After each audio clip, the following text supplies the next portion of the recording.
అస్సాం శివసాగర్లో భారీ వర్షాలు, వరద బీభత్సం కొనసాగుతుంది. రాష్ట్రంలో వరద ఉద్రిక్తత తీవ్ర రూపం దాల్చింది. మృతుల సంఖ్య 102కు చేరింది. సుమారు 1.8 లక్షలకు పైగా ప్రజలు వరద ప్రభావానికి గురయ్యారు. 600 గ్రామాలు నీట మునిగాయి. శివసాగర్ జిల్లాలో పరిస్థితి అత్యంత దారుణంగా మారింది.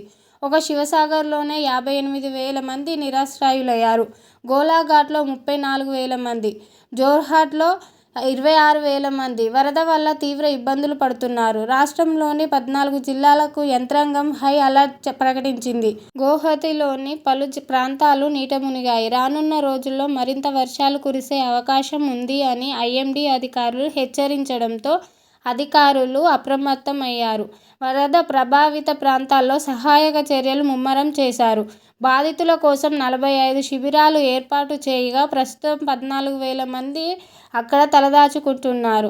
కొన్ని ప్రాంతాలకు వెళ్లి సీఎం హిమంత బిశ్వ శర్మ ప్రజలకు ధైర్యం చెబుతూ అక్కడ ప్రభుత్వం అన్ని విధాలుగా సహాయం చేస్తుంది అని ప్రజలకు ధైర్యం చెప్పి ప్రజలు ఎప్పటికప్పుడు అప్రమత్తంగా ఉండాలి అని అన్నారు. మరోవైపు 35,000 మందికి పైగా బాధితులకు బియ్యం, ఉప్పు, పప్పులు వంటి నిత్యావసరాలను అందజేసేందుకు 60 పంపిణీ కేంద్రాలను ప్రారంభించారు. అస్సాం వరద పరిస్థితులు ప్రధాని మోదీ నిరంతరం పర్యవేక్షిస్తున్నారు.